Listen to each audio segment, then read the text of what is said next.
Македонското правосудство повторно е во фокусот на јавноста поради серијата изјави кои ги отвораат старите, но нерешени системски проблеми.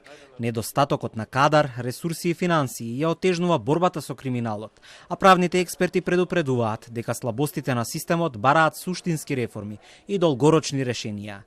Политичките ставови околу финансирањето и организацијата на правосудството остануваат поделени.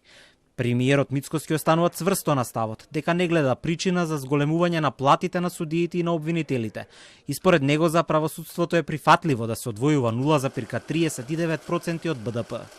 Мицкоски ја повтори тезата дека државата за правосудниот систем одвојува повеќе од 75% од земјите членки на Унијата. Да речеме за судовите се одвојуваат 0,3%, другото отпаѓа на обвинителите и доаѓаме до вкупен број 0,39%. Не гледам како можеме ние да си дозволиме да покачиме на 1,3%, 0,8 за судови, 0,5 за обвинители од бруто домашниот производ. Тоа би било негде отприлика околу $260 милиони годишно.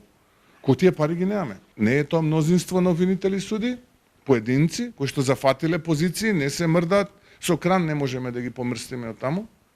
Седат грчевито, се борат за фотелјата. Малку им се 3.000, сакаат 5.000 евра плата месечно.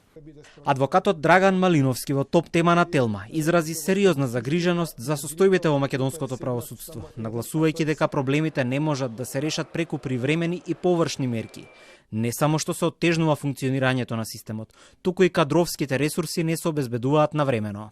Мислам, срамота е за вработување во администрација да треба да бараат согласности од Министерството на финансии, па не им дава. Искрено, не можам да го препознам концептот, ако го има концептот во делот на правосудството. Се сложуваме дека состојбите во правосудството се проблематични. Така. Јута таму имаме системски и структурни проблеми кои навистина не се решаваат со, како да кажам, со некој инстант решение.